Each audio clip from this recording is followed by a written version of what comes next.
各位，我先问你一个问题，如果你在一场叫做科举的考试里，考了整整54年，考到牙齿松动，头发花白，家里穷得连下蛋的母鸡都要拿去卖，你会怎么办？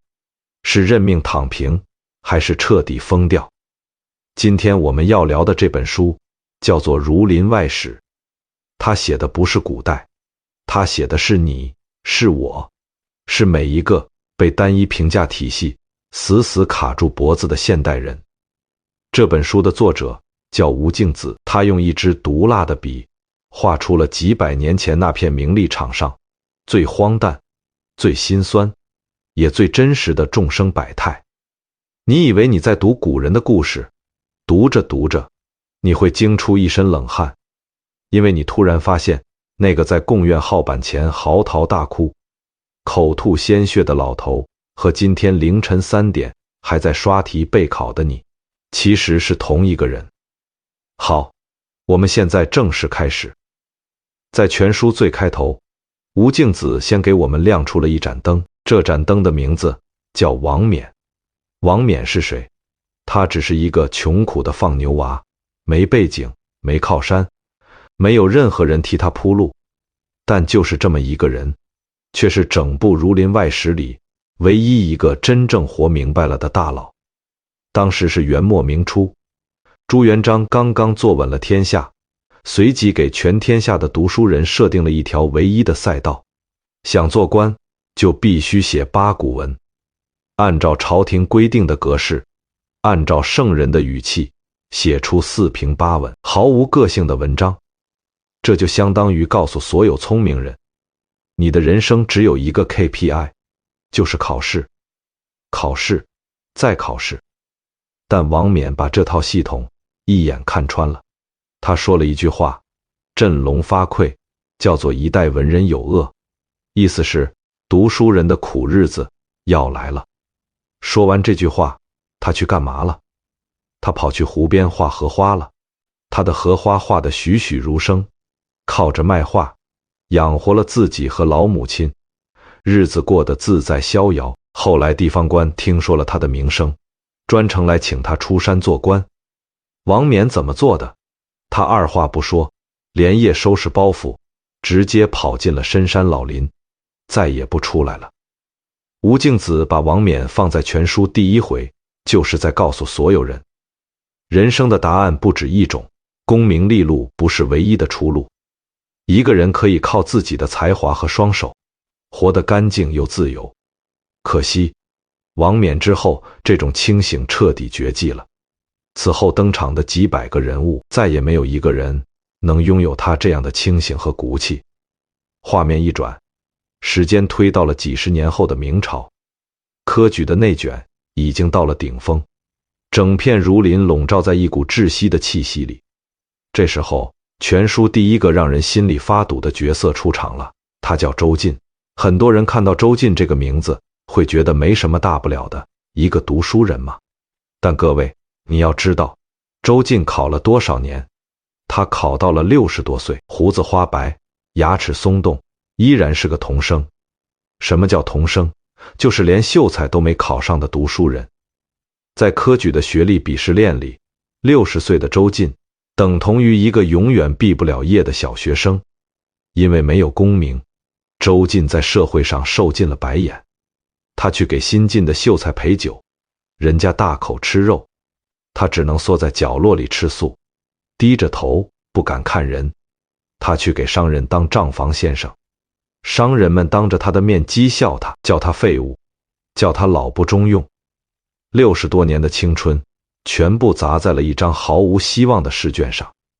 周进的心里压着一座随时都会爆发的火山，引爆这座火山的是一次偶然的参观。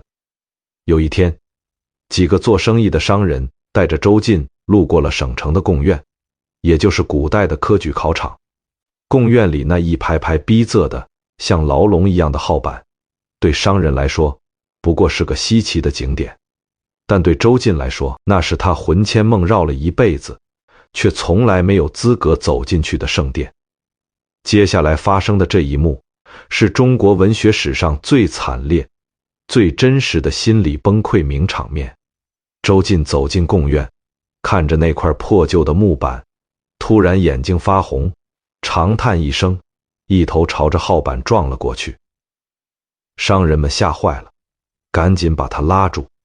被救醒之后，周进什么话都不说，只是捶胸顿足，嚎啕大哭。他哭得有多惨，书里写哭得口里吐出鲜血来。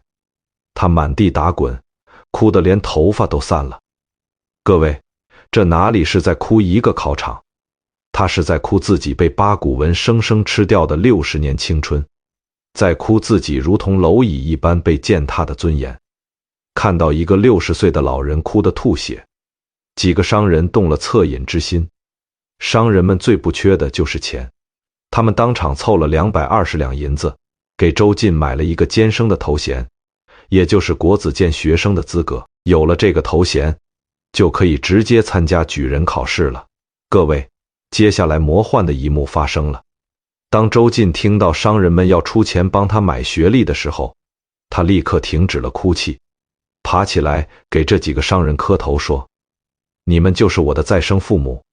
有了监生的资格，周进之后如有神助，没过多久，他考中了举人，紧接着又中了进士，最后一路做到了御史，成了朝廷里的高级官员。那个曾经连饭都吃不饱，被人指着鼻子骂的60岁老童生，一夜之间成了人人巴结的周老爷。曾经嘲笑过他的那些人，如今全都跪在了他的脚下。周进的故事看似是一个底层逆袭的爽文，但吴敬梓的笔锋却像一把寒光闪闪的解剖刀，直接划破了这层表皮。周进真的有才华吗？不是的，他能翻盘，仅仅是因为商人们花钱给他买了一张准考证。在这个荒诞的系统里，才华一文不值，资格和头衔才是一切。周进淋过雨，所以当他当上了主考官之后，他本能的想要去为别人撑伞，或者说，他想要寻找下一个曾经的自己。后来，主考官周进在考场上遇到了一个比他更惨、更穷、更疯癫的老童生。这个人考了整整20次，家里穷得连锅都揭不开，却依然在死亡线上死磕八股文。当这个老童生终于听到自己考中举人的消息时，他没有像周进那样哭泣，而是直接拍着手大笑一声：咦，好了，我中了。然后他疯了。没错，他就是中国文学史上最著名的那个疯子范进。咦，好了，我中了。听到这句台词，你是不是 DNA 动了？没错，这就是我们初中语文课本里学过的范进中举。小时候读这段，我们觉得范进是个笑话，笑他心理承受能力太差，中个考试居然能高兴到发疯。但今天，当你经历了社会的毒打，见识了职场的人情冷暖，再翻开《儒林外史》，你会惊出一身冷汗。这根本不是什么喜剧，这是一出吃人的荒诞剧。吴敬梓不仅写活了一个范进，更是撕下了几千年来人际交往中最丑陋的那张面具。我们现在就来沉浸式体验一下中国文学史上最顶级的变脸绝活。那个考到60岁才逆天改命的周进当上了主考官，正因为他自己淋过雨，所以他特别能懂那些老童生的苦。在他的阅卷之下，54岁的范进终于考中了秀才。考中秀才，对于范进来说已经是祖坟冒青烟了，但他想继续往上考，去省城考举人，也就是参加乡试。去省城要路费，范进家里穷得连锅都揭不开，只能硬着头皮去找他的老丈人胡屠户借钱。胡屠户可以说是清代文学里的第一键盘侠兼顶级 PUA 大师。他听到范进想考举人，一口浓痰直接吐在了范进脸上，骂出了一段教科书级别的名言：你这现世宝，也不撒泡尿照照自己的影子，那尖嘴猴腮的样，还想中举人？癞蛤蟆想吃天鹅肉，你要是能中举，那母猪都能上树。不仅丈人骂，街坊邻居也像看瘟神一样看他。范进被骂得狗血淋头，但科举的毒已经深入骨髓。他瞒着老丈人偷偷去考了。等他考完回到家，家里已经饿了3天，老母亲饿得眼睛发花，家里只剩下一只下蛋的母鸡。范进没有办法，只能抱着这只母鸡，低着头去集市上换米救命。各位，记住这个画面：一个54岁的读书人，头发花白，面黄肌瘦，抱着一只乱扑腾的母鸡，在菜市场里卑微地讨价还价。这就是一个古代底层知识分子的全部尊严了。就在范进还在菜市场卖鸡的时候，村里突然锣鼓喧天，3匹快马冲到了范进那间漏雨的茅草屋前，豹子大喊：捷报！恭喜范老爷高中广东乡试第7名亚员！邻居们一听，赶紧跑到菜市场，把正在卖鸡的范进一把拽了回来。范进一开始根本不信，他以为大家在拿他寻开心，直到他走到家门口，清清楚楚地看到那张贴着金箔的大红捷报，看到上面写着自己的名字，那一刻，时间仿佛静止了。吴敬梓写下了中国文学史上最让人头皮发麻的几秒钟。范进看了一遍，又念了一遍，突然双手一拍，大叫一声：咦，好了，我中了！说完，他往后一仰，重重地摔倒在地上，牙关紧咬，不省人事。等大家把他救醒，他爬起来，披头散发，一边拍手一边大笑，一脚踩进了门外的泥塘里，满身是泥地，往集市上狂奔，嘴里还在喊：我中了，我中了！大家都在笑范进，但你想过他为什么会疯吗？这绝对不仅仅是高兴。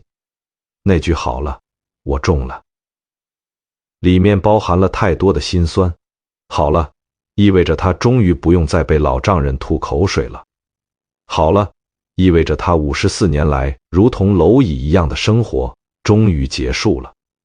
好了，意味着他被系统压抑了几十年的屈辱、恐惧和焦虑，在这一刻瞬间爆炸。他的大脑 CPU 彻底烧毁了。人在极度高压突然释放的瞬间，精神防线是会彻底崩塌的。范进没疯的时候，他是一个被礼教和科举吃干抹净的行尸走肉，而范进疯了的这一刻，他才真正释放了作为人的本能。新科举人疯了，这可怎么办？豹子出了个损招，找一个他平时最怕的人，狠狠打他一个嘴巴，把他吓醒。于是所有人的目光都看向了糊涂户。昨天还指着范进鼻子骂，尖嘴猴腮，现世宝的糊涂户，此刻却吓得直哆嗦。他说什么？他说：这可使不得。他现在是天上的文曲星下凡，我要是打了文曲星，死后是要被打入18层地狱的。你看，权力和地位的滤镜有多可怕。只要你有了功名，连你身上的臭味在别人眼里都变成了仙气。最后，糊涂户灌了2碗黄酒壮胆，闭着眼睛一巴掌扇在了范进脸上。范进被打晕，再醒来时病好了，不疯了。神奇的事来了，糊涂户打完这一巴掌，突然觉得自己的手掌隐隐作痛，连弯都弯不过来。吴敬梓的讽刺简直绝了，糊涂户从心底里已经给范进跪下了。他的心理暗示让他觉得自己真的打了一位神仙，所以遭到了反噬。接下来的画面就是一场魔幻现实主义的大变脸。以前范进家里揭不开锅，没人看他一眼。现在范进醒了，你猜怎么着？邻居甲端来了鸡蛋，邻居乙拿来了白酒，邻居丙扛来了大米。更夸张的是，当地的土豪张乡绅，一个平时连眼角都不会扫范进一下的大人物，亲自坐着轿子登门拜访，一进门就拉着范进的手叫老哥哥，开口就送了50两白银。外加一套3进3出的大宅子。仅仅1天时间，范进从一个抱着母鸡在菜市场被人翻白眼的穷酸老头，变成了有房有钱有地位、人人敬仰的范老爷。穷在闹市无人问，富在深山有远亲。我们在看范进发疯的时候，觉得他可笑，但是当我们看到糊涂户的那一巴掌、邻居的鸡蛋、张乡绅的宅子，你才会发现，范进没疯的时候，他身边全是一群捧高踩低的疯子。只有当范进疯了，拿到了权力和地位的入场券，他身边的这群疯子才突然变得正常了，变得温文尔雅、和蔼可亲了。在这场名为科举的游戏里，究竟是谁疯了？是范进，还是这个满口虚伪、吃人不吐骨头的社会？如果你觉得范进和糊涂户已经够奇葩，那你就太小看儒林外史了。在这个全员恶人的名利场里，还有一群更让人大跌眼镜的戏精。你知道古代第一守财奴临死前因为什么东西闭不上眼睛吗？一个人临死前已经连话都说不出来了，却死活咽不下最后一口气。他颤抖着伸出2根手指头，满屋子的亲戚怎么猜都猜不对。大侄子问：“您是说还有2个亲人没见面？”他摇摇头。二侄子问：“您是说还有2笔银子没交代？”他狠狠地翻了个白眼。最后，他的老婆走上前，挑掉了一根多燃烧的灯草，他这才满意地闭上眼睛，断了气。你没听错，这就是中国文学史上最顶级的守财奴名场面。严监生的2根灯草。严监生是真的有钱，家里有10多万两银子，放在今天妥妥的是亿万富翁。但他平时的日子是怎么过的？猪肉舍不得吃好的，只买最便宜的边角料。家里人病了舍不得请好医生。可就是这么一个极度抠门的人，其实根本不是什么大奸大恶之徒。相反，在《儒林外史》的奇葩图鉴里，他甚至算得上是个老实人。严监生有一个亲哥哥叫严共生，这是一个横行乡里、无恶不作的土霸王，成天打秋风占便宜，惹了一屁股官司。每当哥哥惹了祸，拍拍屁股跑路，是谁在后面擦屁股？是严监生。他虽然心疼钱，但为了家族颜面，还是会拿出大把银子去帮哥哥摆平官司。那么问题来了，一个身价过亿的老板，为什么会在临死前对2根多燃烧的灯草斤斤计较？这其实是一种极度的底层不安全感。严监生的钱不是靠正经科举得来的，他的监生头衔是花钱买的。在那个万般皆下品，唯有读书高的年代，他没有真正的社会地位，没有文化资本。他的哥哥严共生虽然是个人渣，但人家是正经考上去的共生，所以哥哥能耀武扬威，弟弟却只能夹着尾巴做人。对于严监生来说，这个世界上唯一能抓住的，唯一不会背叛他的，只有实打实的铜板。那2根多烧掉的灯草，不是几文钱的事，那是他本就不多的安全感在白白流失。你看，吴敬梓的笔多毒啊！他不仅写出了一个人的滑稽，更写出了一个人被时代价值观逼出来的病态。如果说严监生是用抠门来掩饰自卑，那《儒林外史》里的另一拨人就是用造假来骗吃骗喝了。吴敬梓向我们展示了古代版的名媛拼单群和假学历造假指南。书里有一种非常盛行的职业叫打秋风，说白了就是一群没有真才实学、顶着文人头衔的混子，到处去富商或官员家里蹭吃蹭喝，骗取赞助。这里面最典型的代表是一个叫牛普郎的年轻人。牛普郎本来是个穷得叮当响的市井小民，但他非常渴望进入上流社会。考编太难，于是他走了一条捷径，盗用人设。他无意中捡到了一位已经去世的著名诗人牛不一的诗稿。巧了，2人都姓牛。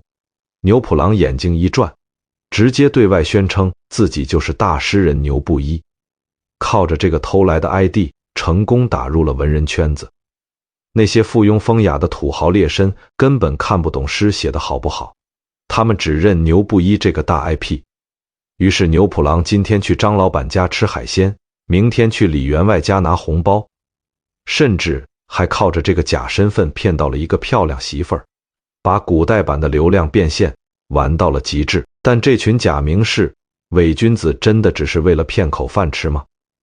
不，他们真正恶心的地方在于满嘴仁义道德，一肚子男盗女娼。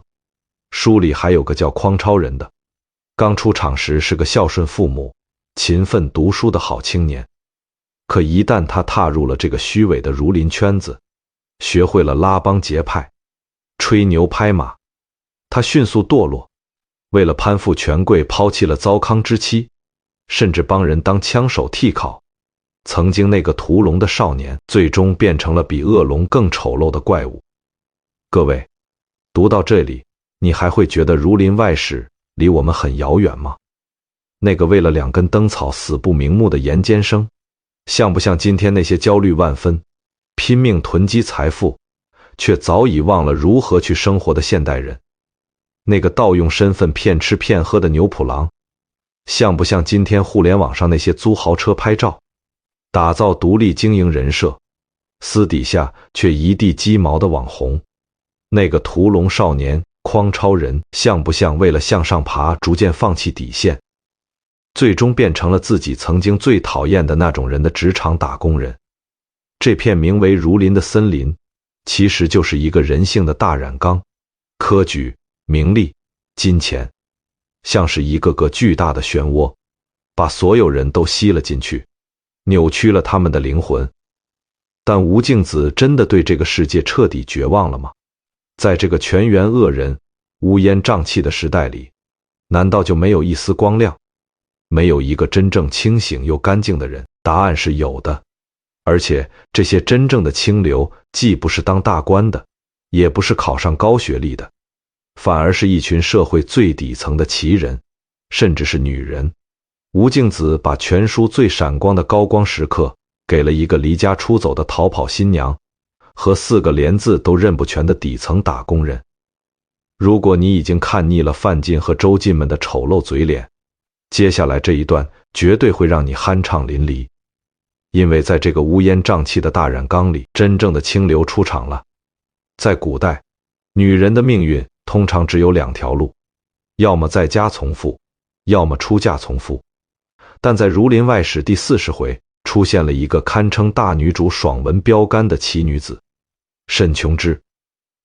沈琼枝出生在一个略有家产的家庭，从小读书识字，诗词歌赋样样精通。当地有一个非常有钱的盐商叫宋为富，这个宋老板看中了沈琼枝的才貌，花重金下了聘礼。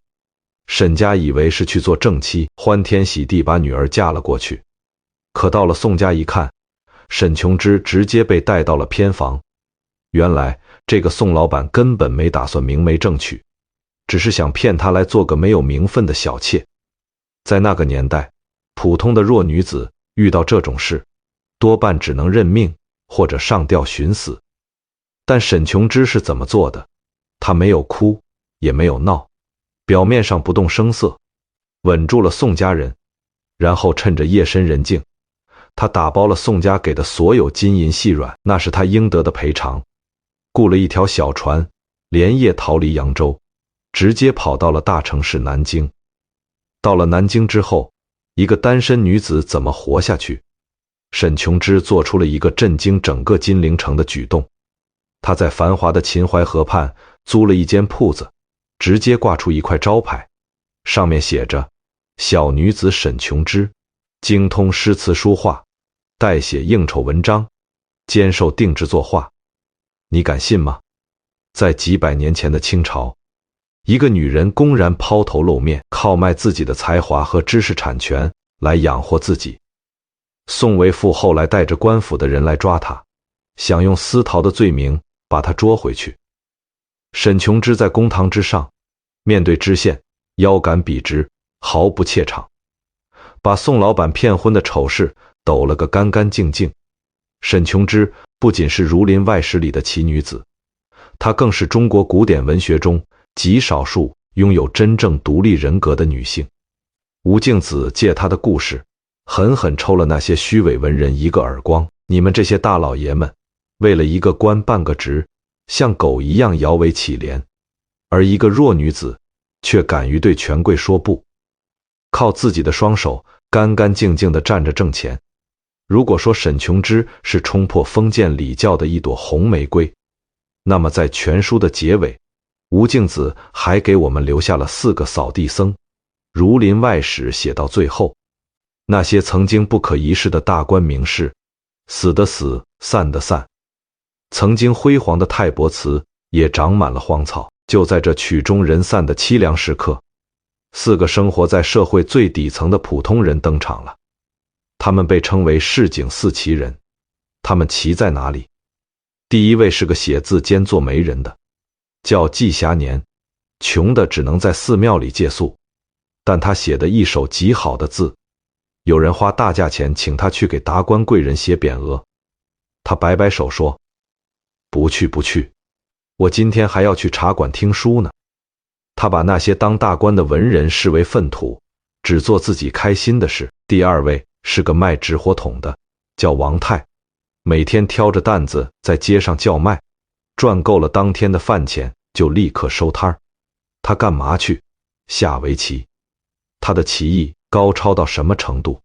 当时天下第一的围棋国手来南京摆擂台，王泰挑着担子上去，3下5除2，把国手杀得片甲不留。下完棋，他在众人震惊的目光中挑起担子，大笑而去，连个名字都没留下。第3位是个开小茶馆的，叫盖宽，以前也是个有钱人，后来破产了，就在街边卖茶水。但他有一个爱好，画画。他每天在茶馆里看着来来往往的众生百态，把它们画在纸上，气韵生动，堪称一绝。但他从不卖钱，只送给懂画的有缘人。第4位叫京元，他是个裁缝，每天起早贪黑的给人做衣服，但在他的裁缝铺里永远放着一把古琴。白天他是缝缝补补的底层手艺人，到了晚上，他关上店门，点上一炷香，弹奏出最高雅的广陵散。有朋友问京元：“你一个做衣服的弹琴写诗有什么用？又不能当官，又不能赚钱。”京元的回答堪称全书的最高境界。他说：“我每天做裁缝是为了吃饭，我每天弹琴写诗是为了不让自己的心变成和那些当官的一样的俗物。”各位听到这里，你明白吴敬梓的苦心了吗？什么叫儒林外史？就是跳出那个肮脏的圈子。当高高在上的庙堂里挤满了像范进、周进这样被异化的怪物，挤满了像严监生、牛普郎这样虚伪的戏精，真正的风骨、真正的诗意、真正的文人精神，反而流落到了市井之中，落在了裁缝、小贩、茶馆、老板和一个逃婚女子的身上。仗义每多土狗辈，负心多是读书人。这不仅仅是清朝的故事，这也是属于我们每个现代人的生存哲学。在《儒林外史》的后半段，发生了一件轰动全书的大事——太伯祠大祭。书里出现了一群真正的理想主义者，以池恒山、于博士、杜少卿为代表。他们看透了科举制度把人变成了追逐名利的禽兽，于是他们想要在精神上拯救这个世界。他们自掏腰包，在南京修建了一座宏伟的太伯祠，想要恢复上古时期真正的礼乐制度，唤醒读书人内心的道德和良知。这场祭祀大典办得极其壮观，金陵城万人空巷，钟鼓齐鸣。在那一刻，仿佛真正的儒林又活了过来，道德之光重新普照大地。但吴敬梓的笔是极其冷酷和现实的。这场大祭就像是一次回光返照。大祭结束之后呢，于博士老去了，杜少卿把家产败光了。随着这群理想主义者的星流云散，泰伯祠迅速荒废。没过几年，祠堂的屋顶塌了，院子里长满了半人高的野草，曾经演奏雅乐的地方变成了小商小贩卖破铜烂铁的摊位。吴敬梓用泰伯祠的倒塌，无情地戳破了一个幻想。在庞大冰冷、以利益为驱动的系统面前，个人的道德呼唤，甚至一群人的理想主义，都是微不足道的。只要八股取士这个分配权力和财富的规则不改变，只要考上就能做官发财的诱惑还在，泰伯祠修得再大，也挡不住千千万万个周进和范进往科举的火坑里跳。历史的惊人之处在于，即使八股文早就被废除了，但那个系统的幽灵依然在我们的生活里游荡。书里的范进为了考举人被老丈人骂得狗血淋头，家里穷得要卖下蛋的母鸡。书里的周进60多岁没有功名，被商人当成废物一样嘲笑。这和今天我们社会上流行的那些文学，和今天我们熟悉的那些故事何其相似。当我们把人生的价值单一地绑定在一张名校文凭、一个编制、一个大厂的 offer 上，我们就已经主动走进了吴敬梓笔下的那个考场，坐进了那个逼仄的号板里。儒林外史给现代人最大的生存启示，就是他用几百个人物的悲剧敲响了这样一记警钟：不要让单一的评价体系绑架你的整个人生。当我们抱怨孔乙己的长衫脱不下来的时候，不妨想想书里结尾的那4个市井奇人，那个白天做裁缝，晚上弹古琴的京员，那个挑着担子卖纸火桶，下完棋大笑而去的王泰。他们难道没有被生活按在地上摩擦过吗？但他们为什么活得比朝廷一品大员还要潇洒？因为他们明白了一个道理：谋生是谋生，自我才是自我。他们没有被世俗的标准 PUA， 他们把评判自己人生价值的权利牢牢握在了自己手里。考不上编制，不代表你就是个废物，做着普通的工作，也不妨碍你在精神世界里建立自己的泰伯祠。在《儒林外史》的开篇，吴敬梓写下了这样一句话：功名富贵无凭据，费尽心情总把流光误。几百年前，吴敬梓用极其辛辣的笔触为我们绘制了一幅名利场上的百鬼夜行图。今天我们在这个喧嚣内卷的时代里重读它，不是为了看古代人的笑话，而是为了在满地六便士的街头抬头看一眼月亮。在这个世界上，成功的标准从来就不止一种。你可以去追求世俗的功成名就，但请永远不要像范进那样，在欲望的泥潭里弄丢了原本的自己。儒林外史到这里就讲完了，愿我们都能在这个内卷的时代里保持清醒，守住内心的那把古琴。我们下本书再见。